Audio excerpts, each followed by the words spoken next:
नमस्कार। कहानियों की श्रृंखला में आज हम मुंशी प्रेमचंद द्वारा लिखित कहानी कजाकी सुनेंगे। दोस्तों, अगर आपको मेरा चैनल पसंद आता है तो मेरे चैनल को सब्सक्राइब, लाइक और शेयर कीजिए। तो आइए सुनते हैं कजाकी। मेरी बाल स्मृतियों में कजाकी एक न मिटने वाला व्यक्ति है। आज 40 साल गुजर गए, लेकिन कजाकी की मूर्ति अभी तक आंखों के सामने नाच रही है।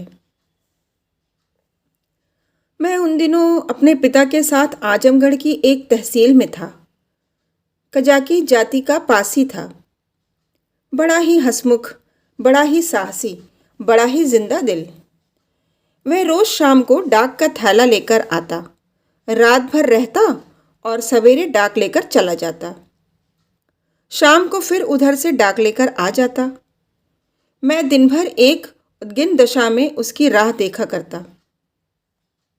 ज्यों ही 4 बजते व्याकुल होकर सड़क पर आकर खड़ा हो जाता और थोड़ी देर में कजाकी कंधे पर बल्लम रखे उसकी झुनझुनी बजाता दूर से दौड़ता हुआ आता दिखलाई देता।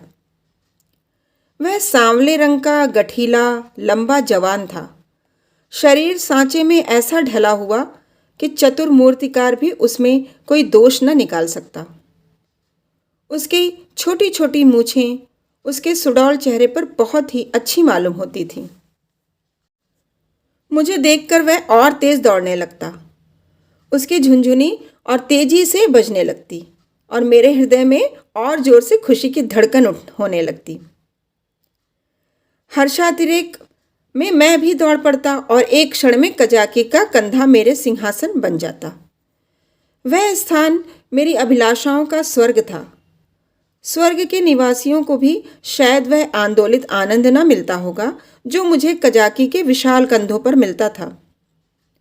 संसार मेरी आंखों में तुच्छ हो जाता और जब कजाकी मुझे कंधे पर लिए हुए दौड़ने लगता तब तो ऐसा मालूम होता मानो मैं हवा के घोड़े पर उड़ रहा हूं।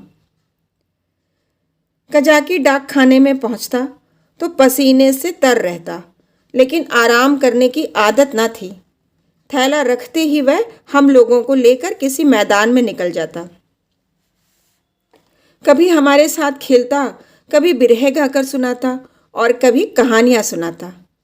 उसे चोरी और डाके, मारपीट, भूत प्रेत की सैकड़ों कहानियां याद थीं। मैं ये कहानियां सुनकर विस्मयपूर्ण आनंद में मगन हो जाता। उसकी कहानियों के चोर और डाकू सच्चे योद्धा होते थे, जो अमीरों को लूटकर दीन दुखी प्राणियों का पालन करते थे। मुझे उन पर घृणा के बदले श्रद्धा होती थी। एक दिन कजाकी को डाक का थैला लेकर आने में देर हो गई। सूर्यास्त हो गया और वह दिखलाई न दिया। मैं खोया हुआ सा सड़क पर दूर तक निगाहें फाड़ फाड़ कर देखता था, पर वह परिचित रेखा न दिखलाई पड़ती थी। कान लगाकर सुनता था, झुनझुन की वह आमोदमय ध्वनि न सुनाई देती। प्रकाश के साथ मेरी आशा भी मलिन होती जाती थी। उधर से किसी को आते देखता तो पूछता, कजाकी आता है? पर या तो कोई सुनता ही न था या केवल सिर हिला देता था। सहसा झुनझुन की आवाज कानों में आई। मुझे अंधेरे में चारों ओर भूत ही दिखलाई देते थे। यहाँ तक कि माताजी के कमरे में ताक पर रखी हुई मिठाई भी अंधेरा हो जाने के बाद मेरे लिए त्याज्य हो जाती थी। लेकिन वह आवाज़ सुनते ही मैं उसकी तरफ जोर से दौड़ा। हाँ, वह कजाकी ही था। उसे देखते ही मेरी विकलता क्रोध में बदल गई। मैं उसे मारने लगा, फिर रूठ कर अलग खड़ा हो गया। कजाकी ने हंसकर कहा, मारोगे तो मैं एक चीज़ लाया हूँ, वह न दूंगा। मैंने साहस करके कहा, जाओ, मत देना, मैं लूंगा ही नहीं। कजाकी, अभी दिखा दूं तो दौड़कर गोद में उठा लोगे।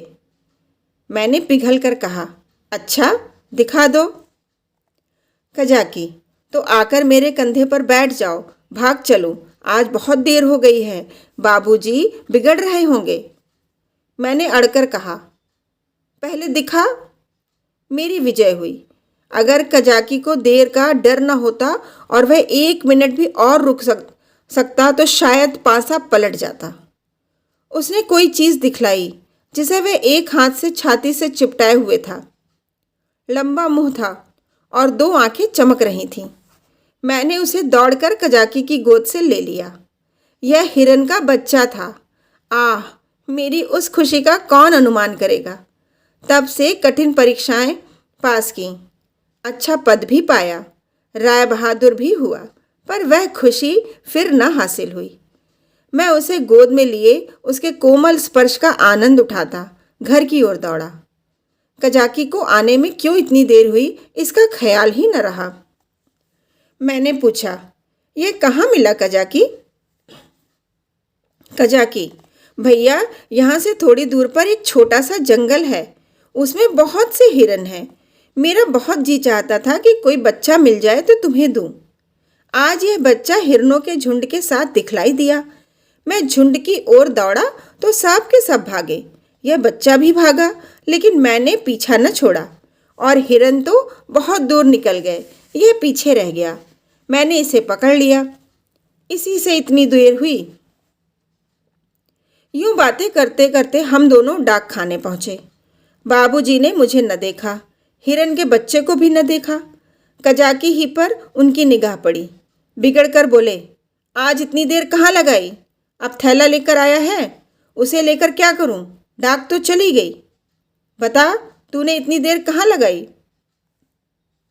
कजाकी के मुंह से आवाज न निकली। बाबूजी ने कहा, तुझे शायद अब नौकरी नहीं करनी है, नीच है। पेट भरा तो मोटा हो गया, जब भूखों मरने लगेगा तो आंखें खुलेंगी। कजाकी चुपचाप खड़ा रहा। बाबूजी का क्रोध और बढ़ा। बोले, अच्छा, थैला रख दे और अपने घर की राह ले। सुअर, अब डाक लेके आया है, तेरा क्या बिगड़ेगा? जहां चाहेगा मजूरी कर लेगा, माथे तो मेरे जाएगी, जवाब तो मुझे तलब होगा। कजाकी ने रुआ से होकर कहा, सरकार, अब कभी देर न होगी। बाबूजी, आज क्यों देर की, इसका जवाब दे। कजाकी के पास इसका कोई जवाब न था। आश्चर्य तो यह था कि मेरी भी जबान बंद हो गई। बाबूजी बड़े गुस्सेवर थे, उन्हें काम बहुत करना पड़ता था, इसी से बात बात पर झुंझला पड़ते थे। मैं तो उसके सामने कभी जाता ही न था। वह भी मुझे कभी प्यार न करते थे। घर में केवल 2 बार घंटे घंटे भर के लिए भोजन करने आते थे, बाकी सारे दिन दफ्तर में लिखा करते थे। उन्होंने बार बार एक सहकारी के लिए अफसरों से विनय की थी, पर इसका कुछ असर न हुआ था। यहाँ तक कि तातील के दिन भी बाबूजी दफ्तर में ही रहते थे। केवल माताजी उनका क्रोध शांत करना जानती थीं, पर वह दफ्तर में कैसे आती? बेचारा कजाकी उसी वक्त मेरे देखते देखते निकाल दिया गया। उसका बल्लम, चपरास और साफा छीन लिया गया और उसे डाक खाने से निकल जाने का नादिरी हुक्म सुना दिया। आह, उस वक्त मेरा ऐसा जी चाहता था कि मेरे पास सोने की लंका होती तो कजाकी को दे देता और बाबूजी को दिखा देता कि आपके निकाल देने से कजाकी का बाल भी बांका नहीं हुआ। किसी योद्धा को अपनी तलवार पर जितना घमंड होता है, उतना ही घमंड कजाकी को अपनी चपरास पर था। जब वह चपरास खोलने लगा तो उसके हाथ कांप रहे थे और आंखों में आंसू बह रहे थे, और इस सारे उपद्रव की जड़ वह कोमल वस्तु थी जो मेरी गोद में मुंह छिपाए ऐसे चैन से बैठी हुई थी मानो माता की गोद में हो। जब कजाकी चला तो मैं धीरे धीरे उसके पीछे पीछे चला। मेरे घर के द्वार पर आकर कजाकी ने कहा, भैया, अब घर जाओ, सांझ हो गई। मैं चुपचाप खड़ा अपने आंसुओं के वेग को सारी शक्ति से दबा रहा था। कजाकी फिर बोला, भैया, मैं कहीं बाहर थोड़े ही चला जाऊंगा, फिर आऊंगा और तुम्हें कंधे पर बैठाकर कुदाऊंगा। बाबूजी ने नौकरी ले ली है तो क्या इतना भी ना करने देंगे? तुमको छोड़कर मैं कहीं नहीं जाऊंगा भैया। जाकर अम्मा से कह दो कजाकी जाता है, उसका कहा सुना माफ करें। मैं दौड़ा हुआ घर गया, लेकिन अम्मा जी से कुछ कहने के बदले बिलख बिलख कर रोने लगा। अम्मा जी रसोई के बाहर निकलकर पूछने लगी, क्या हुआ बेटा, किसने मारा? बाबूजी ने कुछ कहा है? अच्छा, चुप हो जाओ। आज घर आते हैं, पूछती हूँ। जब देखो मेरे लड़के को मारा करते हैं। चुप रहो बेटा, अब तुम उनके पास कभी मत जाना। मैंने बड़ी मुश्किल से आवाज़ संभाल कर कहा, कजाकी। अम्मा ने समझा कजाकी ने मारा है। बोली, अच्छा आने दो कजाकी को, देखो खड़े खड़े निकलवा देती हूँ। हरकारा होकर मेरे राजा बेटा को मारे। आज ही तो साफा बल्लम सब छिनवाए लेती हूँ। वाह। मैंने जल्दी से कहा, नहीं, कजाकी ने नहीं मारा, बाबूजी ने उसे निकाल दिया है। उसका साफा बल्लम छीन लिया, चपरास भी ले ली। अम्मा, ये तुम्हारे बाबूजी ने बहुत बुरा किया। वह बेचारा अपने काम में इतना चौकस रहता है, फिर उसे क्यों निकाला? मैंने कहा, आज उसे देर हो गई थी। यह कहकर मैंने हिरन के बच्चे को गोद से उतार दिया। घर में उसके भाग जाने का भय न था। अब तक अम्मा जी की निगाह भी उस पर न पड़ी थी। उसे फुदकते देखकर वह सहसा चौंक पड़ी और लपक कर मेरा हाथ पकड़ लिया कि कहीं यह भयंकर जीव मुझे काट न खाए। मैं कहाँ तो फूट फूट कर रो रहा था और अम्मा की घबराहट देखकर खिलखिलाकर हंस पड़ा। अम्मा, अरे यह तो हिरन का बच्चा है, कहाँ मिला? मैंने हिरन के बच्चे को सारा इतिहास और इसका भीषण परिणाम आदि से अंत तक कह सुनाया। अम्मा, यह इतना तेज भागता है कि कोई दूसरा होता तो पकड़ ही ना सकता। सनसन हवा की तरह उड़ता चला जाता था। कजाकी 5-6 घंटे तक इसके पीछे दौड़ता रहा, तब कहीं जाकर बच्चा मिला। अम्मा जी, कजाकी की तरह कोई दुनिया भर में नहीं दौड़ सकता। इसी से तो देर हो गई, इसलिए बाबूजी ने बेचारे को निकाल दिया। चपरास, साफा, बल्लम सब छीन लिया। अब बेचारा क्या करेगा? भूखों मर जाएगा। अम्मा ने पूछा, कहाँ है कजाकी? जरा उसे बुला तो लाओ। मैंने कहा, बाहर तो खड़ा है, कहता था अम्मा जी से मेरा कहा सुना माफ़ करवा देना। अब तक अम्मा जी मेरे वृतांत को दिल लगी समझ रही थी। शायद वह समझती थी कि बाबूजी ने कजाकी को डांटा होगा। लेकिन मेरा अंतिम वाक्य सुनकर संशय हुआ कि सचमुच तो कजाकी बर्खास्त नहीं कर दिया गया। बाहर आकर कजाकी कजाकी पुकारने लगी, पर कजाकी का कहीं पता न था। मैंने बार बार पुकारा, लेकिन कजाकी वहां न था। खाना तो मैंने खा लिया। बच्चे शौक में खाना नहीं छोड़ते, खासकर जब रबड़ी भी सामने हो, मगर बड़ी रात तक पड़े पड़े सोचता रहा।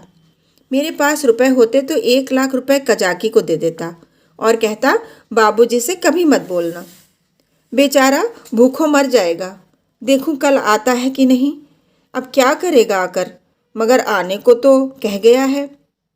मैं कल उसे अपने साथ खाना खिलाऊंगा। यही हवाई किले बनाते बनाते मुझे नींद आ गई। दूसरे दिन मैं दिन भर अपने हिरन के बच्चे की सेवा सत्कार में व्यस्त रहा। पहले उसका नामकरण संस्कार हुआ, मन्नू नाम रखा गया। फिर मैंने उसका अपने सब हमजोलियों और सहपाठियों से परिचय कराया। दिन ही भर में वह मुझसे इतना हिल गया कि मेरे पीछे पीछे दौड़ने लगा। इतनी ही देर में मैंने उसे अपने जीवन में एक महत्वपूर्ण स्थान दे दिया। अपने भविष्य में बनने वाले विशाल भवन में उसके लिए अलग कमरा बनाने का भी निश्चय कर लिया। चारपाई, सैर करने की फिटन आदि की भी आयोजना कर ली। लेकिन संध्या होते ही मैं सब कुछ छोड़ छाड़ कर सड़क पर जा खड़ा हुआ और कजाकी की बाट जोहने लगा। जानता था कि कजाकी निकाल दिया गया है, अब उसे यहाँ आने की कोई ज़रूरत नहीं रही। फिर न जाने मुझे क्यों यह आशा हो रही थी कि वह आ रहा है। एकाएक मुझे ख्याल आया कि कजाकी भूखों मर रहा होगा। मैं तुरंत घर आया। अम्मा दिया बाती कर रही थीं। मैंने चुपके से एक टोकरी में आटा निकाला। आटा हाथों में लपेटे टोकरी से गिरते आटे की एक लकीर बनाता हुआ भागा। जाकर सड़क पर खड़ा हुआ ही था कि कजाकी सामने से आता दिखलाई दिया। उसके पास बल्लम भी था, कमर में चपरास भी थी, सिर पर साफा भी बंधा हुआ था, बल्लम में डाक का थैला भी बंधा हुआ था। मैं दौड़कर उसकी कमर से चिपट गया और विस्मित होकर बोला, तुम्हें चपरास और बल्लम कहाँ से मिल गया कजाकी? कजाकी ने मुझे उठाकर कंधे पर बैठलाते हुए कहा, वह चपरास किस काम की थी भैया? यह तो गुलामी की चपरास थी। यह पुरानी खुशी की चपरास है। पहले सरकार का नौकर था, अब तुम्हारा नौकर हूं। यह कहते कहते उसकी निगाह टोकरी पर पड़ी जो वहीं रखी थी। बोला, यह आटा कैसा है भैया? मैंने सकुचाते हुए कहा, तुम्हारे लिए तो लाया हूं, तुम भूखे होगे, आज क्या खाया होगा? कजाकी की आंखों में तो मैं न देख सका, उसके कंधे पर बैठा हुआ था। हाँ, उसकी आवाज़ से मालूम हुआ कि उसका गला भर आया है। बोला, भैया क्या रूखी ही रोटियां खाऊंगा? दाल नमक घी और तो कुछ नहीं है? मैं अपनी भूल पर बहुत लज्जित हुआ। सच तो है, बेचारा रूखी रोटियां कैसे खाएगा? लेकिन नमक दाल घी कैसे लाऊं? अब तो अम्मा चौंके में होंगी। आटा लेकर तो किसी तरह भाग आया था। अब ये तीन तीन चीज़ें कैसे लाऊंगा? अम्मा से मांगूंगा तो कभी न देंगी। एक एक पैसे के लिए तो घंटों रुलाती हैं। इतनी सारी चीज़ें क्यों देने लगी? एकाएक बात याद आई।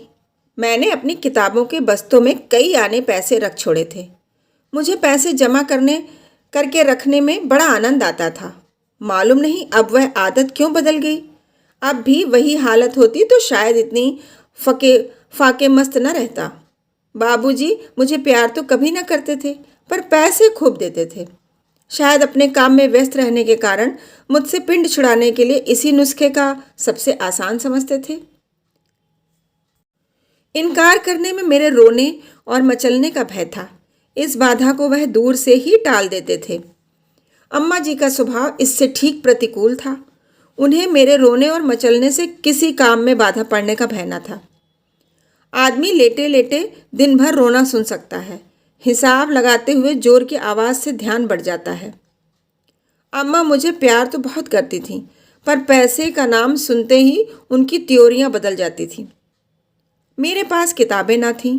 हाँ, एक बस्ता था जिसमें डाक खाने के 2-4 फॉर्म तय करके पुस्तक के रूप में रखे हुए थे। मैंने सोचा, दाल नमक और घी के लिए क्या उतने पैसे काफ़ी न होंगे? मेरी तो मुट्ठी में नहीं आते। यह निश्चय करके मैंने कहा, अच्छा मुझे उतार दो तो मैं दाल और नमक ला दूं, मगर रोज आया करोगे ना? कजाकी, भैया खाने को दोगे तो क्यों ना आऊँगा? मैंने कहा, मैं रोज खाने को दूंगा। कजाकी बोला, तो मैं रोज आऊँगा। मैं नीचे उतरा और दौड़कर सारी पूंजी उठा लाया। कजाकी को रोज बुलाने के लिए उस वक्त मेरे पास कोहनूर हीरा भी तो होता तो मैं उसको भेंट कर देता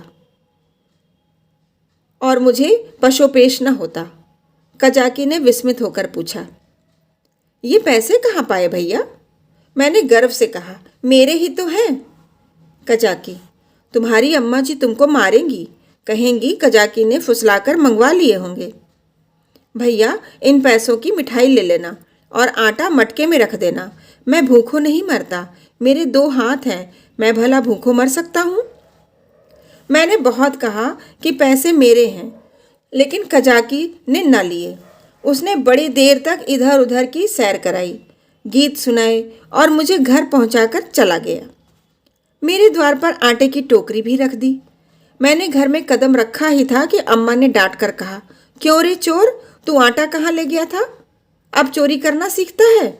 बता किसको आटा दे आया, नहीं तो तेरी खाल उधेड़ कर रख दूंगी। मेरी नानी मर गई। अम्मा क्रोध में सिहनी हो जाती थी। सिट पिटाकर बोला, किसी को तो नहीं दिया? अम्मा, तूने आटा नहीं निकाला? देख कितना आटा सारे आंगन में बिखरा पड़ा है। मैं चुपचाप खड़ा था। वह कितना ही धमकाती थीं, चुमकारती थीं, पर जबान न खुलती थी। आने वाली विपत्ति के भय से प्राण सूख रहे थे। यहाँ तक कि यह भी कहने की हिम्मत न पड़ती थी कि बिगड़ती क्यों हो, आटा तो द्वार पर रखा हुआ है और न उठाकर लाते ही बनता था। मानो क्रिया शक्ति ही लुप्त हो गई हो, मानो पैरों में हिलने की सामर्थ्य ही नहीं। सहसा कजाकी ने पुकारा, बहू जी, आटा द्वार पर रखा हुआ है, भैया मुझे देनों को ले गए थे। यह सुनते ही अम्मा द्वार की ओर चली गईं। कजाकी से वह पर्दा न करती थीं। उन्होंने कजाकी से कोई बात की या नहीं, यह तो मैं नहीं जानता, लेकिन अम्मा जी खाली टोकरी लिए हुई घर में आईं। फिर कोठरी में जाकर संदूक से कुछ निकाला और द्वार की ओर गईं। मैंने देखा कि उनकी मुट्ठी बंद थी। अब मुझसे वहां खड़े न रहा गया। अम्मा जी के पीछे पीछे मैं भी गया। अम्मा ने द्वार पर कई बार पुकारा, मगर कजाकी चला गया था। मैंने बड़ी धीरता से कहा, मैं जाकर खोज लाऊं अम्मा जी। अम्मा जी ने किवाड़ बंद करते हुए कहा, तुम अंधेरे में कहाँ जाओगे? अभी तो यहीं खड़ा था। मैंने कहा कि यहीं रहना, मैं आती हूँ। तब तक न जाने कहाँ खिसक गया। बड़ा संकोची है। आटा तो लेता ही न था। मैंने ज़बरदस्ती उसके अंगोछे में बांध दिया। मुझे तो बेचारे पर बड़ी दया आती है। ना जाने बेचारे के घर में कुछ खाने को है कि नहीं। रुपए लाई थी कि दे दूंगी, पर ना जाने कहाँ चला गया। अब तो मुझे भी साहस हुआ। मैंने अपनी चोरी की पूरी कथा कह डाली। बच्चों के साथ समझदार बच्चे बनकर माँ बाप उन पर जितना असर डाल सकते हैं, जितनी शिक्षा दे सकते हैं, उतने बूढ़े बनकर नहीं। अम्मा जी ने कहा, तुमने मुझसे पूछ क्यों न लिया? क्या मैं कजाकी को थोड़ा सा आटा न देती? मैंने इसका उत्तर न दिया। दिल में कहा, इस वक्त तुम्हें कजाकी पर दया आ गई है, जो चाहे दे डालो, लेकिन मैं मांगता तो मारने दौड़ती। हाँ, यह सोचकर चित्त प्रसन्न हुआ कि अब कजाकी भूखों न मरेगा। अम्मा जी उसे रोज खाने को देंगी और वह रोज मुझे कंधे पर बिठाकर सैर कराएगा। दूसरे दिन मैं दिन भर मुन्नू के साथ खेलता रहा। शाम को सड़क पर जाकर खड़ा हो गया, मगर अंधेरा हो गया और कजाकी का कहीं पता नहीं। दिए जल गए, रास्ते में सन्नाटा छा गया, पर कजाकी ना आया। मैं रोता हुआ घर आया। अम्मा जी से पूछा। अम्मा जी ने पूछा, क्यों रोते हो बेटा? क्या कजाकी नहीं आया? मैं और जोर से रोने लगा। अम्मा जी ने मुझे छाती से लगा लिया। मुझे ऐसा मालूम हुआ कि उनका कंठ गदगद हो गया। उन्होंने कहा, बेटा चुप हो जाओ, मैं कल किसी हरकारे को भेजकर कजाकी को बुलवाऊंगी। मैं रोते ही रोते सो गया। सवेरे ज्यों ही आंखें खुली, मैंने अम्मा जी से कहा, कजाकी को बुलवा दो। अम्मा ने कहा, आदमी गया है बेटा, कजाकी आता होगा। मैं खुश होकर खेलने लगा। मुझे मालूम था कि अम्मा जी जो बात कहती हैं उसे पूरा जरूर करती हैं। उन्होंने सवेरे ही एक हरकारे को भेज दिया था।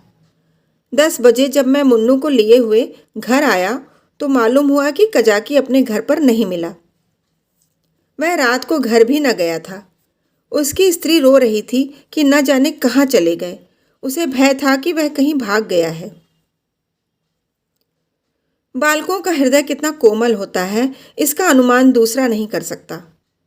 अपने भावों को व्यक्त करने के लिए शब्द नहीं होते। उन्हें यह भी ज्ञात नहीं होता कि कौन सी बात उन्हें विकल कर रही है, कौन सा कांटा उनके हृदय में खटक रहा है, क्यों बार बार उन्हें रोना आता है, क्यों वे मन मारे बैठे रहते हैं, क्यों खेलने में जी नहीं लगता। मेरी भी यही दशा थी। कभी घर में आता, कभी बाहर जाता, कभी सड़क पर जा पहुंचता। आंखें कजाकी को ढूंढ रही थीं। वे कहाँ चला गया? कहीं भाग तो नहीं गया? तीसरे पहर को मैं खोया हुआ सा सड़क पर खड़ा था। सहसा मैंने कजाकी को एक गली में देखा। हाँ, यह कजाकी ही था। मैं उसकी ओर चिल्लाता हुआ दौड़ा, पर गली में उसका पता न था। न जाने किधर गायब हो गया। मैंने गली के इस सिरे से उस सिरे तक देखा, मगर कहीं कजाकी की गंध तक न मिली। घर जाकर मैंने अम्मा जी से यह बात कही। मुझे ऐसा जान पड़ा कि वह यह बात सुनकर बहुत चिंतित हो गई। इसके बाद 2-3 दिन तक कजाकी न दिखलाई दिया। मैं भी अब उसे कुछ कुछ भूलने लगा। बच्चे पहले जितना प्रेम करते हैं, बाद में उतने ही निष्ठुर हो जाते हैं। जिस खिलौने पर प्राण देते हैं, उसी को 2-4 दिन के बाद पटक कर फोड़ भी डालते हैं। 10-12 दिन और बीत गए। दोपहर का समय था। बाबूजी खाना खा रहे थे। मैंने मुन्नू के पैरों में पीनस की पैजनियां बांध रहा था। एक औरत घूंघट निकाले हुए आई और आंगन में खड़ी हो गई। उसके कपड़े फटे हुए और मैले थे, पर गौरी सुंदर स्त्री थी। उसने मुझसे पूछा, भैया बहू जी कहाँ हैं?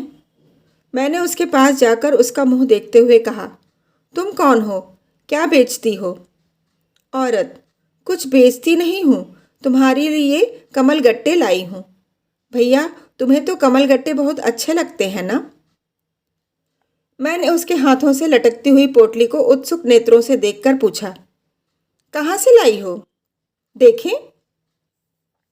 औरत, तुम्हारे हरकारे ने भेजा है भैया। मैंने उछल कर पूछा, कजाकी ने? औरत ने सिर हिलाकर हाँ कहा और पोटली खोलने लगी। इतने में अम्मा जी भी रसोई से निकल आईं।